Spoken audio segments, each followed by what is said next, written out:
நேயர்களுக்கு அன்பு வணக்கம். இன்று நாம் உரையாட இருக்கக்கூடிய சிறப்பு விருந்தினர் மருத்துவர் காந்தராஜ் அவர்கள். சார் வணக்கம். இப்போ ரங்கராஜ் பாண்டே மாதிரியான ஆட்கள் விஜய் அவர்கள் களத்தில் போராட்டங்களில் கலந்து கொள்ளாததுக்கு, மக்களை நேரடியாக சந்திக்காததுக்கு, அவர் அவருடைய ஸ்டைல் அது. மோடி அவர்கள் என்ன செய்கிறாரோ அது மாதிரி இவர் செய்யட்டும், பிரச்சனை இல்லை. எல்லாருமே ஒரே ஸ்டைலில் பண்ண வேண்டிய தேவையில்லை. சீமான் அவர்கள் மக்களை சந்திக்கிறாரு, பார்க்குறாரு. ஆனால் எத்தனை தொகுதியில் அவர் வெற்றி பெறுறாரு? கம்யூனிஸ்டுகள் மக்கள் போராட்டங்களில் கலந்துக்கிடுறாங்க, அவங்க எத்தனை தொகுதிகளில் வெற்றி பெறுறாங்க? அவர்களுக்கான செல்வாக்கு என்ன? ஆனால் விஜய் அவர்கள் வந்தால் மிகப்பெரிய கூட்டம் வருது, மக்கள் அவரை கொண்டாடுறாங்க. மோடி மாதிரி இவரும் ஒரு தலைவராக இருக்கிறாரு, எல்லாருக்கும் இந்த பாக்கியம் வாய்க்காது அப்படின்னு சொல்கிறாரு. எப்படி பார்க்குறீங்க சார்? அதான் ரங்கராஜ் பாண்டே ஒப்புதல் வாக்குமூலம் கொடுத்துருக்காரு. மக்களையே பார்க்காத மோடி எப்படி ஜெயித்தாரோ அதே போல இவரும் ஜெயிப்பாருங்கிறாரு. ஆனால் ஒரு செல்வாக்கு மோடி அவர்களுக்கு இருக்கு அப்படிங்கிறத வலியுறுத்தி எங்க இருக்குது? ஞானேஷ்குமார் அவர் கொஞ்சம் காலம் வாரி விட்டாருன்னா ரங்கராஜ் பாண்டேலாம் என்ன ஆவாங்கன்னு பார்ப்போம். எதுக்குங்க வாக்காளர் பட்டியலுக்கு இவ்வளோ ரகல் நடக்குது? எதுக்குங்க அகில இந்தியாவிலேயே வாக்காளர் பட்டியலை அவதியாக மாற்றுறாங்க? ஏன் மாற்றுறாங்க? காந்தராஜ் இருக்கான், வாக்காளர் பட்டியலில் பேர் இருந்ததுன்னா அவன் பாஜக எடுத்து ஓட்டு போடுவான். நீ ஓட்டு போட்டு அந்த அந்த காந்தராஜ் போட்ட ஓட்டை மாற்றுறதுக்காக நான் சிம் கார்டை எடுத்து வாக்கு எந்திரத்தை மாற்றி இது பண்ணி என்னத்துக்கு? காந்தராஜ் ஓட்டே இல்லைன்ட்டா 60 லட்சம் பேருங்க பீகாரில். ஒரு ஐரோப்பிய நாட்டினுடைய ஜனத்தொகை, ஒரு ஐரோப்பிய நாடுகளில் ஒரு நாட்டினுடைய ஜனத்தொகை 60 லட்சம். வாக்காளர் பட்டியலேருந்து ஒரு ஸ்டேட்டில், ஒரு மாநிலத்தில் 60 லட்சம் பேரை நீக்கியிருக்கிறாங்க. இன்றைக்கி ஒன்றும் பதில் இல்லை. 12 ஆவணங்கள் கேட்குறாங்க. எவங்கிட்ட இருக்குது? இப்போ என்கிட்ட பர்த் சர்டிஃபிகேட் கேட்டால் நான் எங்கே போவேன்? நான் பிறந்த காலத்தில் பர்த் சர்டிஃபிகேட்டுன்னு ஒன்றும் இல்லவே இல்லை. அதெல்லாம் 70களில் தான் வந்தது பர்த் சர்டிஃபிகேட் கட்டாயம் வருது. எங்கே போகிறது? அதனால் எனக்கு ஓட்டு என் பேர் வரப்போகிறது இல்லை. அவ்வளோதான். இப்படி எத்தனை பேர் போக போகுதுன்னு தெரியாது. அதான் வாக்காளர் பட்டியலில் எதிர்கட்சி ஆட்கள் இருக்கிறாங்கன்னு தெரிஞ்சு அதான் க்ளீனாக சொல்கிறாங்களே, பெண்கள் இருக்க மாட்டாங்க, மாற்றுத்திறனர் இருக்க மாட்டாங்கங்கிறாங்களே. அப்படி இருக்கும்போது அப்புறம் வெற்றிக்கு என்ன பஞ்சம் இருக்குது? இப்போ சந்திரபாபு பாட்டு தான், வெற்றி பெற்ற மனிதர்கள்லாம் புத்திசாலி இல்லை, புத்தி உள்ள மனிதர்கள்லாம் வெற்றி காண்பதில்லை. அவ்வளோதான். மோடி அவர்களுடைய வெற்றி பொய்யான வெற்றி அப்படிங்கிறது அது உலகத்துக்கே தெரிஞ்சது தான். உலகத்துக்கே தெரிஞ்சது தான். இப்போ என்ன சொன்னார்? ஆப்ரேஷன் சிந்தூர் என்ன ஆச்சு? பாகிஸ்தான் தீவிரவாதிகள் தாக்கினாங்க அப்படின்னாங்க. ஒரு அப்பாவி ஜனங்க ஒரு 30 பேர் செத்தாங்க, சுற்றுலா போனவங்க செத்தாங்க. திருமாவளவன் தான் கேட்டார். அமித்ஷா அதுக்கு முந்தின வாரம் தானே சொல்கிறார், காஷ்மீர் சுதந்திர பூமி ஆகி விட்டது, யார் வேணுமானாலும் போகலாம்னாரு. போனவங்க 100 கிலோமீட்டர் இப்போ பாகிஸ்தான் தீவிரவாதிகள் ஆனந்தமாக சுட்டு கொண்டுட்டு பிரியாணியெல்லாம் சாப்பிட்டு திரும்பி போயிட்டாங்க. அதில் ஒருத்தனை கூட பிடிக்கல. அதுக்கப்புறம் சொல்கிறார், 56 இடங்களில் தீவிரவாதிகள் இருந்த இடத்தில் ட்ரோன் வைத்து தகர்க்கப்பட்டது. அப்படி 56 இடத்துல தகர்த்ததுக்காக பாதி பாகிஸ்தான் போயிருக்கு. பாகிஸ்தான் எப்படி அலறி இருக்கணும்? இன்னைக்கு ஒரு பாகிஸ்தான் இந்த பகல்காம் தாக்குதலை பற்றி ஒரு இடத்துல கூட பேசலையே. அவங்க மட்டும் ஜாலியாக சுற்றிட்டு இருக்கிறாங்க. இவர் தான் ஆப்ரேஷன் சிந்தூர், ஆப்ரேஷன் பொத்தூர்னு இருக்கார். எத்தனை உடனே என்ன பண்ணுறாரு? எந்த புல்வாமா தாக்குதலில் கூட அவர் அந்த மாதிரி ஆளுங்களை அனுப்பலை. இதுக்கு என்னத்துக்கு நாடாளுமன்ற உறுப்பினர்கள்லாம் போட்டு ஒவ்வொரு கமிட்டி போட்டு ஒரு 10 நாட்டுக்கு என்ன அமைச்சார்? எத்தனை நாடு இந்தியாவுக்கு ஆதரவாக நின்றுச்சு? அதே சமயத்தில் பாகிஸ்தானுக்கு எத்தனை பேர் நின்னாங்க? நீ அதுக்கப்புறம் சைனாவுக்கு போகிற, சைனாக்காரர் உனக்கு டீ கொடுக்குறாரு. டீ கொடுத்துட்டு சீக்கிரம் குடிக்காங்கிறாரு. என்னானாரு? பாகிஸ்தான் பிரைம் மினிஸ்டர் வந்திருக்காரு, அவர் வரவேற்க போகணுன்றார். இப்படி ஏற்றி விட்டு சரி ஏறி போங்க அப்படின்னு சொல்லிட்டு இந்த பக்கம் பாகிஸ்தான் பிரைம் மினிஸ்டர் கூப்பிட்டு வர்றாரு. அதுக்கப்புறம் தான் அங்கே இப்போ ட்ரம்ப் நான் தான் போகிறேன் நிறுத்துறாங்க. 3 நாளில் நின்று போச்சு. எப்படி அந்த போராட்டம் நின்றுச்சு? அந்த போர் நின்றுச்சு. ட்ரம்ப் ஒரு மிரட்டினார். என்ன மிரட்டினார்னு இன்றைக்கி தெரியும். பொருளாதார நெருக்கடியை கொடுத்தேங்கிறார். என்ன பொருளாதார நெருக்கடி? இதனோட விளைவு என்னாச்சு? பகல்காம் தாக்குதல் மோடிக்கு எகென்ஸ்டாக மாறி போச்சு. அதுக்கப்புறமா அவர் ஜெயிப்பேன் நினச்சிக்கிட்டு நிற்கிறாருன்னா எந்த தைரியத்தில் நிற்கிறாரு? ஞானேஷ்குமார் அந்த தேர்தல் ஆணையர் அவர் ஞானேஷ்குமார் யாருன்னு கேட்டால் அவருடைய சொந்த மாமா மகங்கிறாங்க. மோடியோட மாமாவே. அதைத்தான் பாருங்கிறார். மோடி போலவே இவரும் ஜெயிப்பார், அதனால் தேர்தல் ஆணையத்தை வைத்து நாங்கள் ஜெயிப்போங்கிறத அவர் வந்து ஒப்புதல் வாக்கு மூலமாக கொடுத்துருக்காருன்னு அர்த்தம்.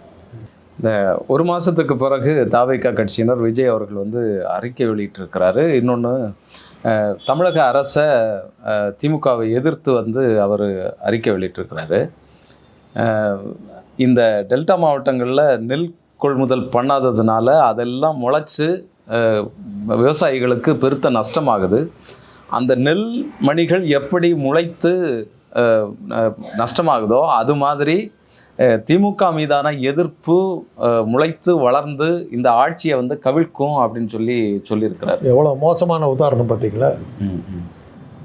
நெல்லில் வந்து அந்த மாதிரி முளைச்சி வர்றது வந்து கெடுதல், நெல்லுக்கு கெடுதல். அது மாதிரி ஒரு முளைச்சி வந்திருக்கேன்றார். அந்த அந்த அந்த முளைச்சி வந்திருக்கிற இதெல்லாம் நான் நீக்கிறது தான், நெல்லை காப்பாற்றணும், அதை நீக்கணும். ஆக விஜய்ங்கிறவர் அந்த முளைச்சி வந்த இது மாதிரி களை மாதிரி வந்திருக்காரு. அதை அழிச்சா தான் நாடு, நெல்லுங்கிற நாடு உருப்படும் அப்படிங்கிறது அவரே சொல்லியிருக்காரு. நல்ல உதாரணம், அருமையான உதாரணம். தேங்க்ஸ். ரொம்ப அருமையான உதாரணம் சொல்லியிருக்கிறது. அதே திமுக எதிர்ப்பை வந்து பேச அதான் இப்போ நீங்கள் சொன்னதை வச்சு தான் நானும் சொல்கிறேன். அவருக்கு எழுதி கொடுத்ததை படிக்கிறாருங்க, பாவம். அவருக்கு என்ன தெரியும்? அது நெல்லை பார்த்துருக்காரு அவர், நெல் தெரியுமா அவருக்கு? அதில் அந்த மாதிரி விளைஞ்சதுன்னா நெல் பாழாயிடும், ஆக நெல்லுங்கிற நாட்டை பாழாக மற்றவர்களும் அந்த பயிரை அழிக்கணும். அதே தான் இப்போ அவர் சொல்கிறாரு. அந்த மாதிரி பயிரை அவர் முளைச்சிருக்காரு. அந்த பயிரை அழிச்சா தான் நெல்லுங்கிற நாடு காப்பாற்றப்படுங்கிறது அவரே ஒப்புதல் வாக்குமூலம் கொடுத்துருக்காரு. நன்றி அவருக்கு எழுதி கொடுத்த அந்த வசனகர்த்தாவுக்கு நன்றி. இன்றைக்கி செயற்குழு கூட்டம் போட்டிருக்கிறாங்க தாவேகானுடையது.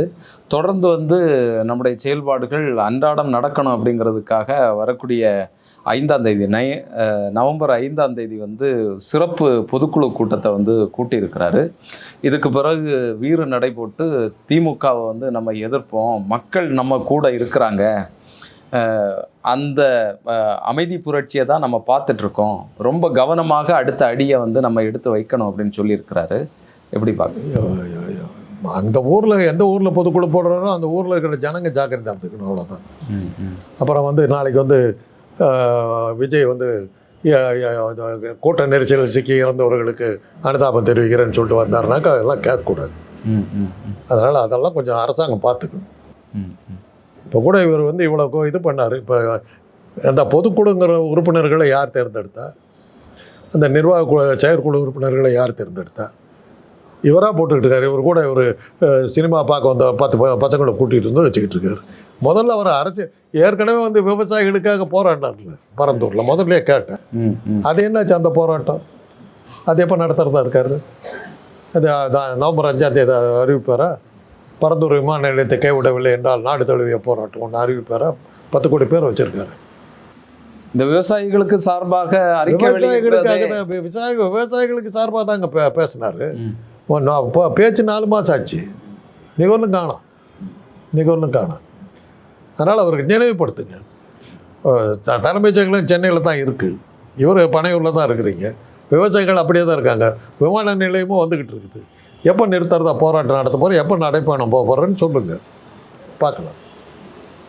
ஒன்றையாவது நிறைவேற்றுங்க. நான் திருப்பி கேட்குறது, கட்சி நிர்வாகிகளுக்காவது ஒரு தேர்தலை நடத்தி காட்டுங்களேன், தயவு செய்து ஒரு தடவையாவது நடத்தி காட்டுங்களேன். அப்போ தானே உங்கள் கட்சியில் எவ்வளோ பேர் இருப்பாங்கன்னு தெரியும். இல்லாட்டி போய் தமிழ் குரல் சொல்கிறத வச்சுக்கிட்டு தான் நாங்கள் கேட்க வேண்டியது. 10 கோடி பேர் உறுப்பினர்கள், சந்திர மண்டலத்தில் கிளை இருக்குது, செவ்வாய் கிரகத்தில் இருக்குதுன்னு சொல்லிட்டு நீங்கள் விட்டுக்கிட்டு இருக்கீங்க. இங்கே நாங்கள் கேட்டுக்கிட்டு இருக்கோம். முதல்ல ஒரு எலெக்ஷன் நடத்துங்க, நிர்வாகிகள் எலெக்ஷனாக நடத்துங்க. அதை கூட பண்ண மாட்டேங்கிறீங்க. ஆனால் ஒரு பெரும் கூட்டம் வருதில்ல சார், அவருடைய கூட்டங்கள். அது எத்தனை தடவை தான் சார் சொல்கிறது? ஆட்டோ சங்கர் வந்தாருங்க எங்கள் காலேஜ் ஹாஸ்பிட்டலுக்கு. அவர் தூக்கு தண்டனை கைதியாக இருக்கும்போது பொது மருத்துவமனையில் இருக்கார். அவருக்கு இதயத்தில் பாதிப்பு ஏற்பட்டுச்சு. தூக்கு தண்டனை கைதிகள் வந்து உடல் கட்டு போச்சுன்னா தூக்கு கொடுக்கக்கூடாது. உலகம் முழுவதிலும் உள்ள ரூல் இது. அதனால் அவரை கூட்டிகிட்டு வராங்க இதயத்தை செயற்படுத்துறதுக்கு எங்கள் இதய நோய் டிபார்ட்மெண்ட்டுக்கு. எங்கள் டிபார்ட்மெண்ட்டுக்கு பக்கத்துலேயே தான் அது. நான் போகிறேன். இந்த பக்கம் ஒரு 1000 பேர் நிற்கிறாங்க, இந்த பக்கம் ஒரு 1000 பேர் நிற்கிறாங்க. ஹார்ட் டிபார்ட்மெண்ட்டுக்கு நீங்கள் தானுமா போவோம். எல்லாம் பெரிய பெரிய தலைவர்கள் தான் வருவாங்க. அது பொதுவாக அந்த அங்கே தான் வந்து அன்னைக்கு இருந்த விவி கிரி போன்ற ஜனாதிபதிகள்லாம் அங்கே தான் வந்து வைத்தியம் பண்ணிக்கிட்டாங்க. அது மாதிரி யாரோ பெரிய தலைவர் வர்றாரு போட்டிருக்குன்னு வச்சுக்கிட்டு நான் அங்கே நின்றுட்டு யாருங்க வர்றாங்கன்னு ஆட்டோ சங்கரை கூட்டு வந்து வராங்க. இந்த பக்கம் 1000 பேர், இந்த பக்கம் 1000 பேர். ஆட்டோ சங்கரை வண்டியில் கூட்டு வராங்க. ஓன்னு ஆர்ப்பாட்டம். அப்போ தான் நினச்சிக்கிட்டு ஆட்டோ சங்கர் எலெக்ஷன்னா சீஃப் மினிஸ்டர் ஆகிடுவார். சேலத்தில் எங்கள் ஊரில் நகை கடை திறக்கிறதுக்கு நயன்தாரா வர்றாங்க. 3 லட்சம் பேர். சேலம் திணறிடுச்சு. என் வீட்டிலேருந்து 6 கிலோமீட்டருக்கு அந்த பக்கம் நகை கடை. எங்கள் வீட்டிலேருந்து வெளியில் போக முடியல. என் வீடுன்னு எங்கள் அண்ணன் மகன் வீடு. அங்கேருந்து வெளியே போக முடியல. அங்கேயும் இது போக்குவரத்து நெரிசல் அவ்வளோ. அப்போ தான் சேலம் என்ன சொன்னாங்க, இந்த மாதிரி எலெக்ஷன் நின்றுச்சுன்னா அமெரிக்கன் எலெக்ஷனில் கூட நிற்கலாம் போட்டிருக்கேன். அது என்னமோ அந்த மாதிரிக்கு யாரும் அட்வைஸ் பண்ணல, கட்சியெல்லாம் ஆரம்பிக்க விட்டுடுச்சு.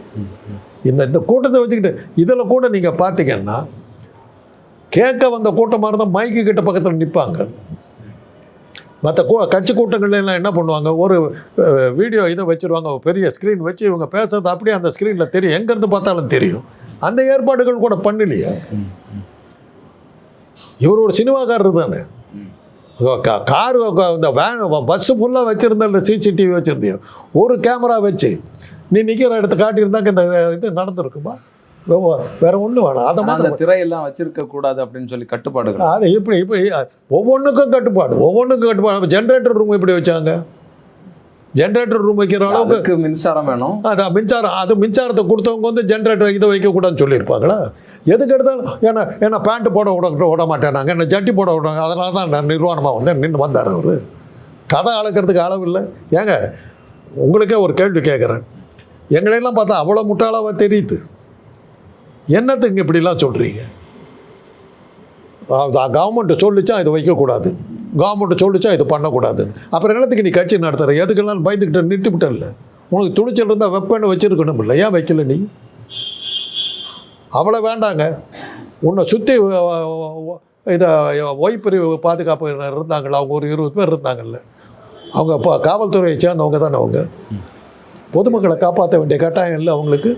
கூட்டம் நெரிசல் வரும்போது இறங்கி போய் அவங்கள காப்பாற்றிருக்க வேணாம். இப்போ விஜய் காப்பாற்றுறதுக்கு 2 பேர் கூட்டு போகும்போது மிச்சம் காவல்துறை இது அதிகாரி, அந்த உளவுத்துறை அதிகாரிகளை இறங்கி போய் காப்பாற்றிருக்க வேணாமா? என்ன பண்ணாங்க? அவங்களையும் தமிழ்நாடு அரசாங்கம் தடுத்துச்சா? இல்லை, விஜயனுடைய பாதுகாப்பு முக்கியம் இல்லையா? அவங்களுடைய அதுக்கு அத்தனை பேரும் போடுமா? தன்னை காப்பாற்றிக்கிட்டாங்க. ராஜீவ்காந்தி இறந்தபோது பாதுகாப்புக்கு போன 20 போலீஸ்காரர்கள் வெடிகுண்டில் செத்து போனாங்க, தெரியுமில்ல? அத்தனை பேர் செத்தாங்க. ராஜீவ்காந்தி தனியாக சாகலை, 21 பேர் செத்தாங்க. பாதுகாப்பு அதிகாரி விட்டு போக மாட்டாங்க. இவன் உடனே நீங்கள் தான் இருக்கீங்களா? காமராஜர் எப்படி ஒழிச்சு கட்டிங்களோ அதே மாதிரி அவரை காப்பாற்றுறது முக்கியம். அதான் ஆக மக்கள் செத்தா பரவாயில்ல, அது உளவுத்துறை அதிகாரிகளுக்கு மக்கள் செத்தா பரவாயில்ல. அதுதான் அமித்ஷாக்கள் இருக்கவங்க தான் அவங்க. ஆக என்ன அந்த கூட்டணி வந்ததுன்னா மக்கள் செத்தா பரவாயில்ல, விஜய் மாத்திரம் தான் காப்பாற்றுவாங்கங்கிறதுக்கு இது ஒரு ஆதாரம். இப்போ நீங்களே சொல்கிறீங்க விஜயை தான் காப்பாற்றினா தான் முக்கியம், மக்கள் செத்தா என்னன்னு தமிழ் குரல் சொல்லுது. பல்வேறு விஷயங்கள் உங்களுடைய நேரத்தை ஒதுக்கி அருமையாக பேசுனீங்க. நன்றி, வணக்கம்.